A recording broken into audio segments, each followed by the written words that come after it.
Өсвөр насны хүүхдүүд нэгээ додож хүчирхийлж байгаа маш адал балмад бэрчлэг одоо захин сүлжээнд гарсантай холбоотойгоор Монгол даяараа бас хилцүүлэг хөрөнжин шүү дээ. Тэр тусмаа цахим орчинд маш буруу байсан үнийг засах ёстой, өөрчлөх ёстой гэдэг. Тэгээ миний яг өөрийн хувийн бодол юу гэдэг вэ гэхээр яг энэ хүчирхийлэг өөрчилж байгаа хамгийн гол хүчин зүйл нь болохоор энэ сургуулийнх нь ажилтан албан хаагч нарын болов гэж боддгийн. Яагаад тэгэхээр сургууль болгон дээр нэг нийгмийн ажилтны нэртэй цалин аваад сууж байгаа нэг хоолны самнууд байдаг шүү дээ. Тэд нар яг юугаа хийж ирсэн юм бэ гэд.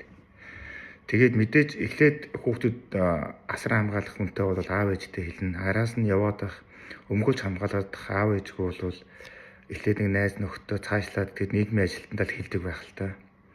Гэтэл одоо хамгийн жигшмээр хандлага гаргаж байгаа үйлдэл нь юу вэ гэхээр сургуулийн нэр хүнд гэдэг нэг илий балай юмыг манай энэ багш нар их ярьдаг юм байна. Манай энэ Цахиур эмээ сайтын найз анх цул руу хүртэл одоо хэд хэдэн сургуулийн захирал яриад бид нарт одоо шийдсэн асуудлыг яах гэж олон нийт гаргаж байгаа гэж донгоссон мессеж бичсэн байх юм.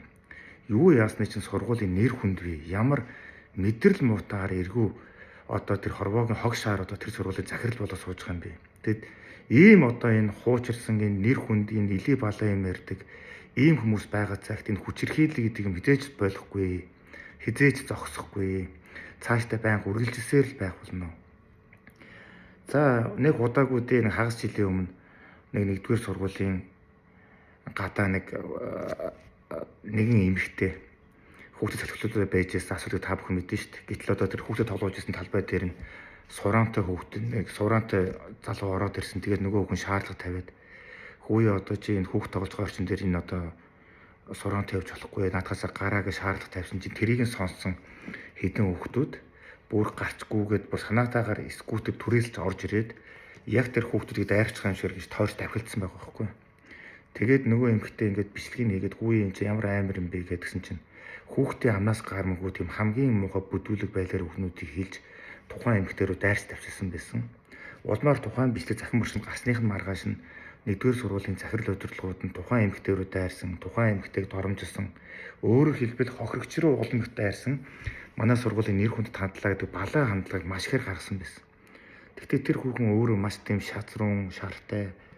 Тэгээ өөрөө бас энэ гадаадд боловсрал эзэмсчихсэн альбаа буруу болохайтай эвлэрдэггүй тийм хүн байсан тулдаа тухайн асуудлыг гарч чадсан. Тэгээ адаг сүлд нь юу болж дууссан бэ гэхээр нэгдүгээр сургуулийн удирдлагууд бүр бараг тэдний амнаас хизээж гарамгүй тийм гайхалтай мэдээлэл гаргасан байсан шүү дээ. Тэр нь юу вэ гэхээр бидний хамгийн үнд зүйл бол энэ сургуулийн орчин одоо хүүхдүүдний хөгжил төлөв юм байна гэдгийг одоо бид нар бүрэн ойлголоо. Үүнээс хойш түүнээс цааш манай сургуулийн нэр хүнд гэдэг ийм асуудлыг бид бүхэн тахиж хизээж дурсахгүй. Ерөөсөө сургуулийн нэр хүнд гэдэг байхгүй учраас нэрийн дор хүчирхийллийг өөгшүүлэх хандлагыг бид тахиж хизээж гаргаж болохгүй гэдгийг бид бүрэн ойлголоо. Үүнээс хойш бид нэр одоо эцэг эхчүүдэд байгуулсан хариуцлагын гэрээнд нэн даруй өөрчлөлт оруулад тухайн одоо хүүхэд нь тийм хүчирхийлэл одоо үе тэнгийн дээрлэхэд одоо юу ч хэлдэг юм ээ ямар нэгэн ёс зүйгүй ёс бус үйлдэлийг гаргасан тохиолдолд шууд өчиггүйгээр тухайн хүүхдийг сургуулиасаа хөөх болно. Үүнээс хойш манай сургууль хэзээ ч нэр хүндтэй холбоотой асуудал ярихгүй зөвхөн энэ хүчирхийлэлтэй үе шаттай яаж тэмцэх вэ гэдгийг ярих болно гэдэг мэдээлэл гаргаж ирсэн шүү дээ. Тэгээд яг адилхан улсын сургуулийн багш нар нь захирлууд нь өчнөө сарын тэр өрнсөн тэмцлийн үр дүнд энэ одоо үнд зүйлээ ойлгоод энэ чухал зүйлийг ойлгоод ингэ явж байхад тэр 133 дугаар сургууль юу гэдэг сургуулийн захирлууд юу илий хуцаж байгаа юм бэ тэр одоо бүр хэлхүүг болохгүй. Энэ боловсролын сайдаа Наранбаяр сайдаа гуйа. Нин даруй одоо ийм мэдрэл муутай хоцрогдчихсон ийм мал оркийн энэ хүмүүсийг нин даруй ажлаас нь зайлуулаа. Тухайн хүүхдийг тэр асуудлыг тэр шалгадаг журмаар шалгаад ёстой тэр сургуулийн дүрм журм юугаар заасан байдгийг мэдгүй хамаахгүй. Ямар ч л үгүй ийм муухай бузар өөгшүүлтийг мэрж яхад сургуулийн нэр хүнд гэдэг зүйлээ яриад хүчирхийллийг даардаг, хүчирхийллийг байхгүй болгодог. Босон болоод өрнөсөн тэр зэрлэг балмад үйл явдлыг болоогүй мэтэр нийгэмд ярих байгаа ийм ухамсарын дөрвөлттэй хүмүүс байгаа цагт энэ хүчирхийлэл хизээч Монгол дуусахгүй. Энэ хүчирхийлэл чинь нууж болдоггүй юм баггүй. Нуухал юм бол улам урагшдаг, улам дэрлэг болдог, улам амар дээрэнгүү болдог үйлдэл шүү дээ. Тэгээ энтэй дэлхийн нийтээрээ тэмцэж хагаад Монголын энэ хоцрогдсон тэрний захирлууд тийм балан юмарыг сууж унтаж яг юу гэсэн үг юм бэ? Гүнж байж болохгүй асуудал байхгүй. Тэгээ цаашдаа ерөөс энэ үе тэнгийн хүчирхийлэлд ямар нэгэн байдлаар нэр холбогдсон энэ хүүхдийг бараг улсын хэмжээнд цахим мэдээлэл сантай болох ёстой юм бэ. Одоо тэр улсын хэмжээнд цахим мэдээлэл сан байж гэдэг болох ёстой юм бэ. Тэр хүүхдийн мэдээллийг шивж оруулдаг. Аль сургууль дээр ихтэй сургууль эсэхгээ ороод тэр мэдээлэлээр нь ороход тухайн хүүхдийн нь хийсэн үйлдэл нь бичлэгтэйг тэрнийхээ дагуу арга хэмжээ тооцогдсон тэр үйл ажиллагаатай хамт байж ах ёстой юм бэ. Тэгээ тэр хүүхэд дахиж ихтэй сургуульд хэлцэх, дахиж хэн нэгэнд одоо гай болохгүй байх бүх ноцлыг нь бүрдүүлэх ёстой юм бэ. Энэ ийм ухаан хүчирхийлэлтэй одоо ингэж эрс шийдэмгий ингэж тэмцэхгүй бол энэ одоо бүр байж болшгүй ямар амар үйлдэл. Харин азар тэр хүүхдээ эцэг эхчүүд нь харин дараа төлөв байсан учраас цагдаад сэрүүл хандаа явсан байна шүү дээ. Яг хүүхдийг нь тэгж мухагаар доромжилж байгааг харсан эцэг их зочрон давчдаж очиод тэр балмад хүүхдүүдийг алаа хийцэн бол яах. Амь насны хөнөөгөө хийцэн бол яах.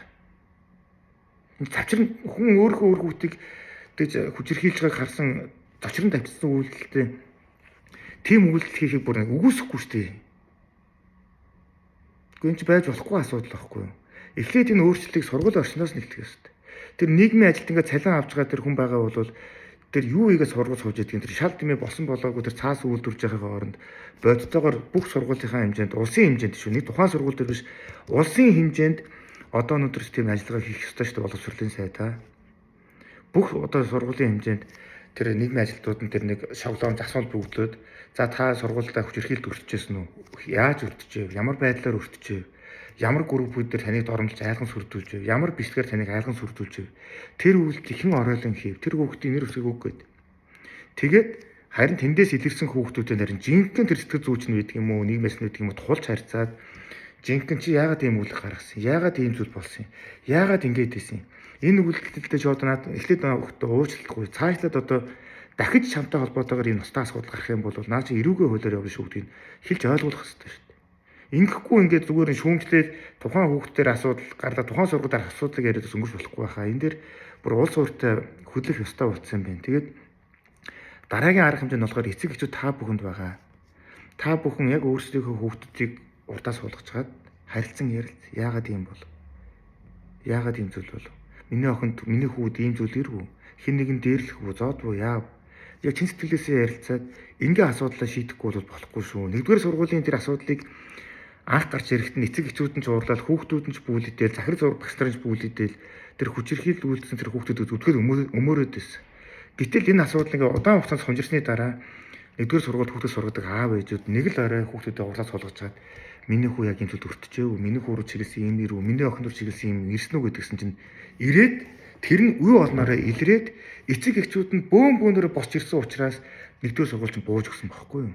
Яагаад гэхээр хүчирхийллийг нууж болдгүй юм бэ? Хүчирхийллийг сургуулийн нэр хүндэдэг балаа халахчны ард хамгаалж хаацаж өнгөөж болдгүй юм байна гэдгийг тэд нар ойлгосон учраас өнөөдөр хүчирхийлэлтэй үр дүндээ тэмцэж эхэлсэн байна. Яг энэ жишгийг улсын хэмжээнд нэвтрүүлэхгүй бол на үе тэнгийн хүчирхийлж юм бүр аим шиг бидний одоо төсөөж чадах зэрэгс давцсан хэмжээнд очсон юм шиг байна шүү хүмүүсээ. Сэрэмжилцгээе.